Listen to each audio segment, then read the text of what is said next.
بسم الله الرحمن الرحيم. السلام عليكم ورحمة الله وبركاته. الحمد لله رب العالمين، وأشهد أن لا إله إلا الله وحده لا شريك له ولي الصالحين، وأشهد أن سيدنا ونبينا محمدا عبد الله ورسوله الصادق الأمين. اللهم صل وسلم وبارك على سيدنا محمد وعلى آله وصحبه ومن تبعهم بإحسان إلى يوم الدين. سبحانك لا علم لنا إلا ما علمتنا إنك أنت العليم الحكيم. Maha suci Allah, saya tidak memiliki ilmu apa-apa, hanya saja apa yang diberikan oleh Allah Subhanahu wa ta'ala. Segala sesuatu yang kita punya, segala sesuatu yang kita miliki, sesungguhnya milik Allah. Dan Allah titipkan kepada kita, nanti ada satu saat Allah minta dikembalikan titipannya. Oleh karena itu, jangan anda sedih atas kehilangan atau kekurangan sesuatu, karena semuanya dari Allah dan kembali kepada Allah Subhanahu wa ta'ala. Muslimin muslimat, mu'minin mu'minat, jamaah Masjid As-Salihin yang semoga yang hadir salih salihah, semoga senantiasa dimakmurkan Masjid As-Salihin ini dengan keimanan dan ketakwaan, dan segala aktivitas dan amalan ibadah kita di masjid ini diberkati Allah dan diterima oleh Allah Subhanahu wa ta'ala. Muslimin muslimat, mu'minin mu'minat, setiap malam diambil nyawa kita oleh Allah. Saya punya keyakinan 100% diambil nyawa saya oleh Allah, tapi saya tidak punya jaminan apakah pagi hari dikembalikan atau tidak. Yang jelas, yang yakin, diambil nyawa kita oleh Allah. Kalau tidur dalam keadaan wudu, ruh kita akan mampu bersujud di hadapan Allah Subhanahu wa ta'ala. Tapi tidak ada di antara kita yang punya jaminan ruhnya dikembalikan lagi. Boleh jadi saat diambil saat kita tidur, belum dikembali lagi ruh kita. Berarti tidur kita menjadi tidur yang terakhir. Oleh karena itu jamaah sekalian, saya nasihati, setiap mau tidur ambil air wudu. Apalagi kalau sebelum tidur angkat tangan dan memohon kepada Allah segala ampunan, dan maafkan semua orang yang pernah salah sama kita. Kalau seandainya malam itu malam yang terakhir kita meninggal dunia, kalbu kita sudah bersih, tidak ada titik hitam sama siapapun dan di hadapan siapapun. Tidur aman. Kalau sudah kita meninggal dunia, kalbu kita sudah bersih, karena kita maafkan semua orang yang salah sama kita, sengaja maupun tidak sengaja. Dan ambil air wudu berarti sudah kita bersih dua. Memaafkan orang sebelum tidur, menghalalkan dan mengikhlaskan dunia akhirat, batin kita bersih. Ambil air wudu, lahir kita bersih, berarti kita tidur dalam keadaan bersih lahir dan batin. Kalau meninggal dunia, husnul khatimah.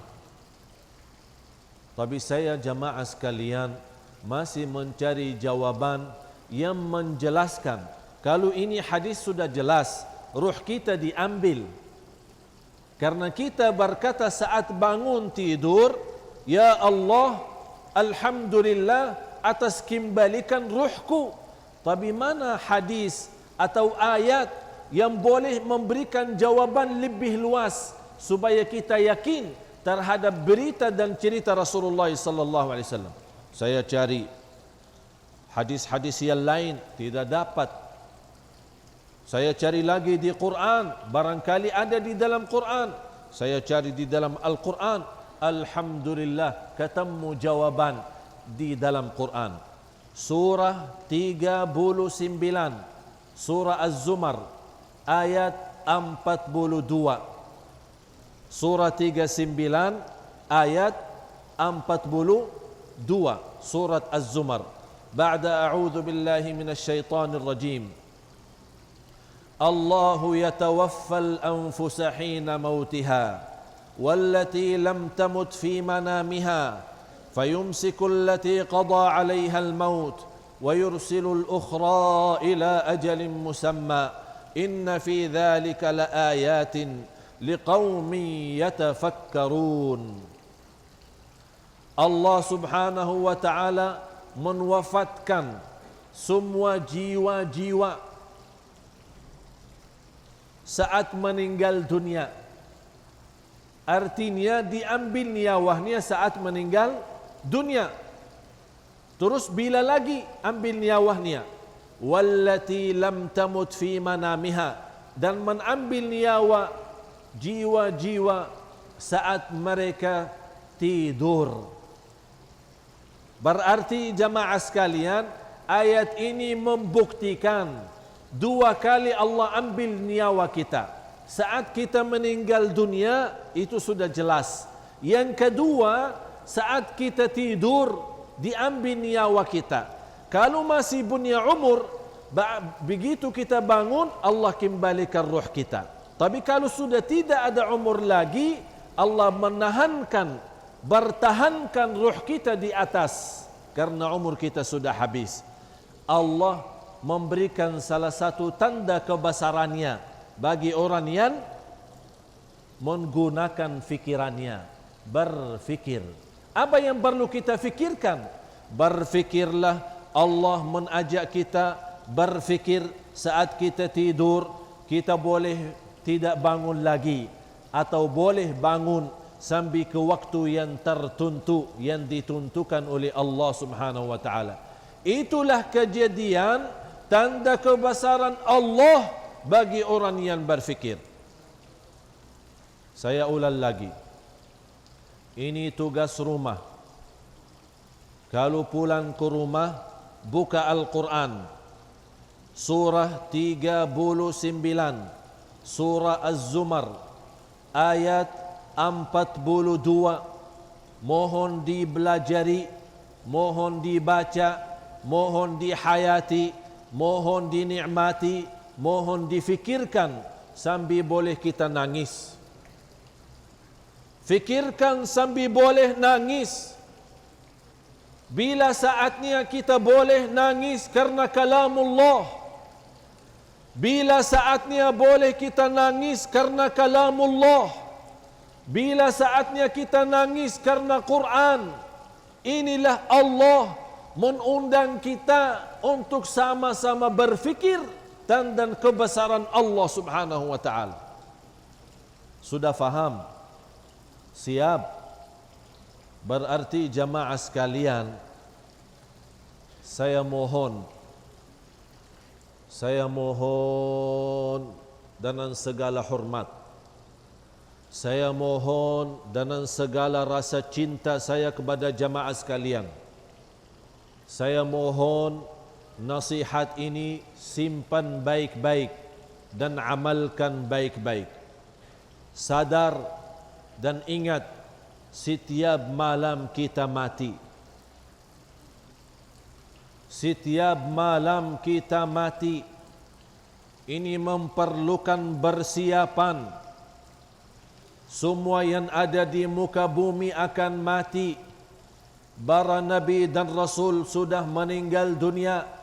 Para awliya salihin, para syuhada siddiqin, para alim ulama, para habaib, raja-raja, menteri-menteri, polisi, tentera, ulama, imam, muazzin, pegawai, karyawan, di mana saja, orang kaya, orang miskin, orang sehat, orang sakit, dimanapun berada, semuanya akan meninggal dunia. Orang Islam maupun tidak, orang iman atau orang munafik, orang berani, orang pahlawan, orang istimewa atau orang takut, atau orang lemah, apapun kondisi kita, keadaan kita, semuanya akan meninggal dunia.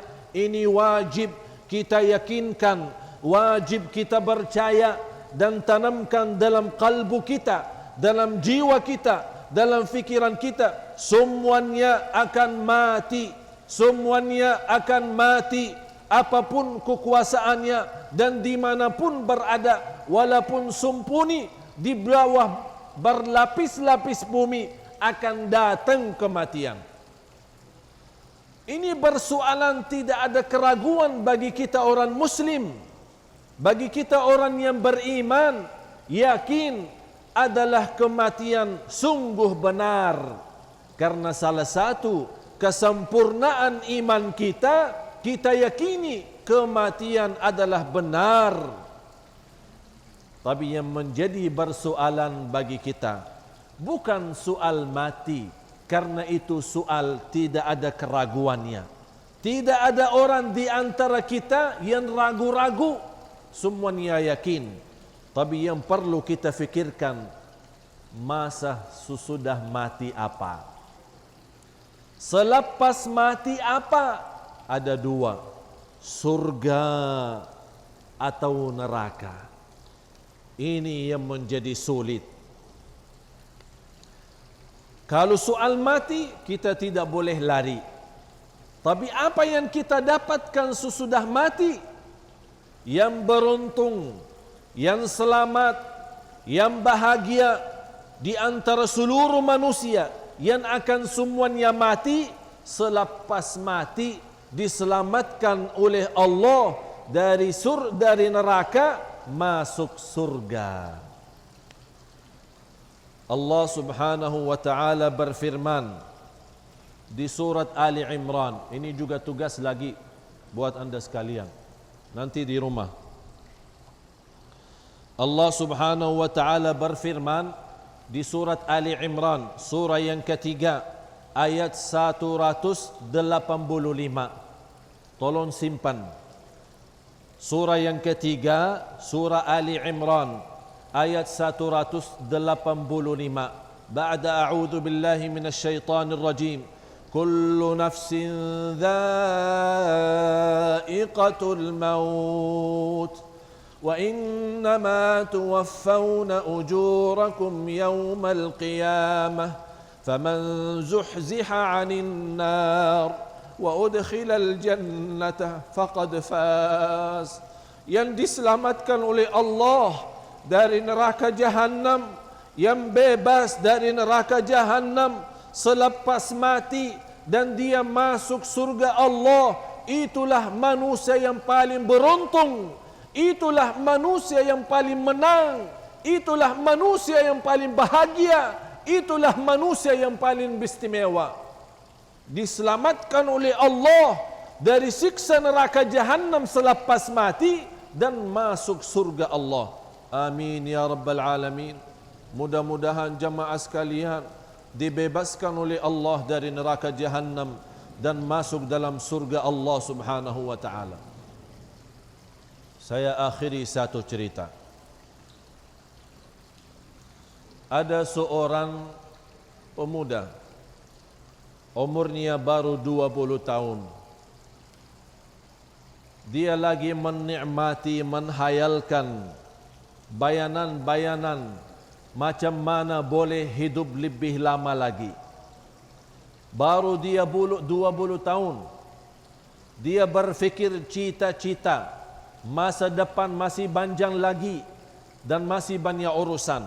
Belum nikah, belum punya kerjaan, belum beli kereta, belum rumah bagus dan yang lain-lain. Begitu lagi menghayalkan dan membayangkan datang kematian. Kaget. Ada apa? Kenapa datang? Kata kematian, saya datang mengambil nyawamu. Ambil nyawa saya, jangan dulu, kasih saya waktu, kasih saya masa. Ayah saya saja 90 tahun. Kata kematian, itu ayah kamu. Kalau kamu tidak, 20 tahun saja, tidak ada bonus. Tidak sama. ayahmu 90, kalau kamu 20. Ditanya sama anak muda, ya udah kalau memang mesti meninggal dunia, mana surat bukti mati? Ditunjukkan surat, dia punya nama nomor 1, masih ada banyak susunan nama di bawah. Ada yang habis 1 tahun, 10 tahun, 20 tahun, 100 tahun, masih banyak lagi. Terbayang anak muda itu macam mana dia pindah nama dari atas ke bawah supaya boleh lama lagi. Tapi tidak boleh. Kata anak muda, kalau memang sudah mati, tidak ada jalan keluar, udah begini saja, saya mau undang jumbut makan. Kaget kematian. Ini pertama kali saya datang mau cabut nyawa orang, malah dijumbut makan. Kata kematian, boleh-bolehlah. Tapi sebentar, tidak lama, boleh. Karena masa kamu sudah mau habis, sebentar lagi dikasih jumbut. Anak muda, dia cerdas, dia berfikir dirinya pandai, lebih pandai daripada kematian. Dia siapin makanan dan dia taruh di dalam makanan obat tidur. Habis kematian makan, malah ketiduran. Anak muda senang, ambil surat, dia corek dia punya nama, dia pindahin ke bawah. Lama-lama kematian sadar. Kata kematian, mana surat itu? Diambil. Tapi saya jujur saja, ini pertama kali seorang saya datang mau ambil nyawanya, tapi Masya Allah, layanannya luar biasa. Makanan dikasih, tidur nyaman, tidak mengganggu. Saya mau balas kebaikanmu, wajib saya balas. Apa yang boleh saya balas? Kata pemuda, terserah, saya sudah mau mati. Udah begini saja, karena kamu baik sama saya mau balas. Saya tidak mau ambil nyawa orang dari atas, saya pindah dari bawah. Ternyata nama di mana? Di bawah, dia pindahin. Berarti dia pindahin kepada mati, bukan kepada hidup. Walaupun kita pandai menipu kematian, tidak akan boleh pandai menipu Allah, dan tidak boleh pandai menipu takdir. Kalau sudah saatnya, mesti mati. Tidak boleh maju, tidak boleh mundur. Jamaah sekalian, cerita ini jangan engkau pulang heran-heran cari dalam Quran dan hadis, tidak ada. Nanti orang tanya, ini Tuan Syekh dari mana bawa cerita? Beriksa ayat-ayat Quran, tidak ada. Hadis pun tidak ada. Ini cerita Medein Ali Jabir. Kalau orang tanya, saya bikin cerita ini buat. Tujuan saya buat cerita ini apa?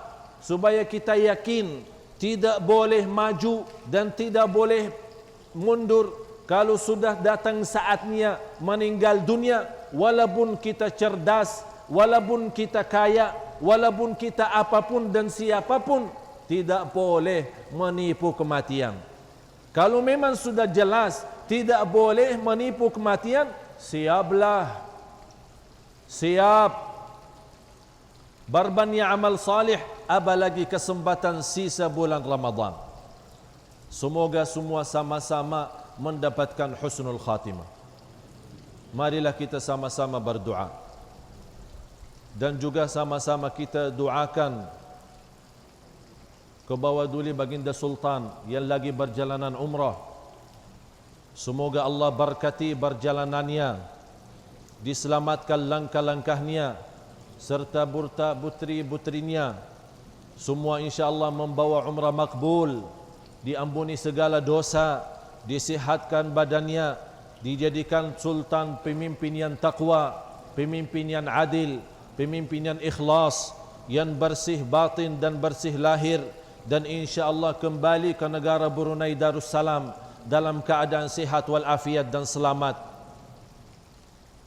Allahumma ya Allah ya arhamar rahimin, ampuni segala dosa kami, rahmatilah kami, terimalah segala puasa kami, terimalah salat tarawih kami dan qiyamul lail kami, terimalah buka puasa kami, terimalah sahur kami, terimalah permohonan dan doa kami selama bulan Ramadan. Ya Allah, akhiri hayat kami dengan husnul khatimah.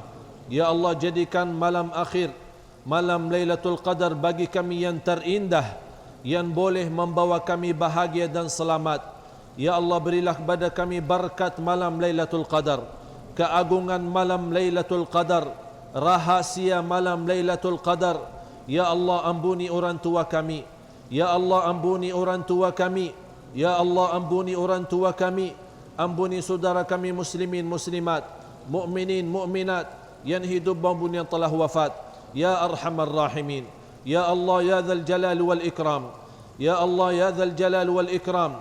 Pimpinlah ya Allah Baginda Sultan Al-Haj Al-Wathiq Billah Al-Haj Hasan Al-Bulqiyah Mu'izzuddin wad Daulah Ibn Al-Marhum Umar Ali Saifuddin Sa'dul Khairi wad Din. Allahumma ihfadhu fi ahlihi wa malihi wa fi dinihi fi dunya wa fil akhirah. Warji'hu ya Allah bi'umratin maqbulah wa dhanbin maghfur wa sa'yin mashkur ila negara Brunei Darussalam dalam keadaan sihat wal afiat dan selamat serta rombongannya ya Rabbal Alamin. Ya Allah, di antara kami yang sakit, sembuhkan penyakitnya, sehatkan badannya, panjangkan umurnya, terimalah segala amal ibadahnya. Ya Allah, di antara kami yang belum haji umrah, ya Allah murahkan rezekinya, beri kemudahan ke tanah suci haji dan umrah, ziarah Nabi Muhammad sallallahu alaihi wasallam. Ya Dzal Jalal wal Ikram, di antara kami yang sudah haji umrah, jadikan hajinya mabrur, umrahnya makbul. Ya Allah, bagaimana Engkau berikan kepada kami kemudahan, sama-sama jumpa di Masjid As-Salihin ini yang penuh barakah dan rahmat darimu ya Allah. Berilah kepada kami kemuliaan, sama-sama jumpa lagi di surgamu ya Allah, di surgamu ya Allah bersama Nabi Muhammad sallallahu alaihi wasallam serta orang tua kami ya Rabbal Alamin. Rabbana atina fid dunya hasanah wa fil akhirati hasanah wa qina adzaban nar. Ya Allah, di bulan Ramadan ini saya mohon, ya Allah saya mohon, ya Allah saya mohon dengan nama-Mu yang agung dan mulia, ya Allah, bebaskan ya Allah rakyat Brunei dari neraka Jahannam. Ya Allah, bebaskanlah kami semua dari neraka Jahannam. Ya Allah, bebaskanlah kami dari neraka Jahannam di bulan Ramadan yang indah dan istimewa ini ya Rabbal Alamin. Wa qina adzaban nar, wa qina adzaban nar, wa qina adzaban nar. Wa sallallahu ala sayyidina wa nabiyyina Muhammad wa ala alihi wa sahbihi wa sallam. وآخر دعوانا أن الحمد لله رب العالمين تقبل الله منا ومنكم. Terima kasih atas perhatiannya. Semoga apa yang saya sampaikan bermanfaat, berguna. Mudah-mudahan dikuatkan oleh Allah lahir dan batin agar segera diamalkan. Wa akhirul kalam billahi taufiq wal hidayah. Subhanakallahumma wa bihamdik ashhadu an la ilaha illa ant astaghfiruka wa atubu ilaik. Wassalamu alaikum warahmatullahi wabarakatuh. Dan bagus juga salah satunya inisiatif yang telah dibuat untuk mendatangkan penceramah dari luar negara supaya menyampaikan sedikit sebanyak ilmu dari segi pandangan agama di negara ini supaya menggalakkan lagi orang seperti memakmurkan masjid seperti Masjid As-Salihin ini yang pada zahirnya dapat dilihat begitu indah dan cantik, dan sayang apabila tidak digunakan dengan sebaiknya lah, insyaAllah.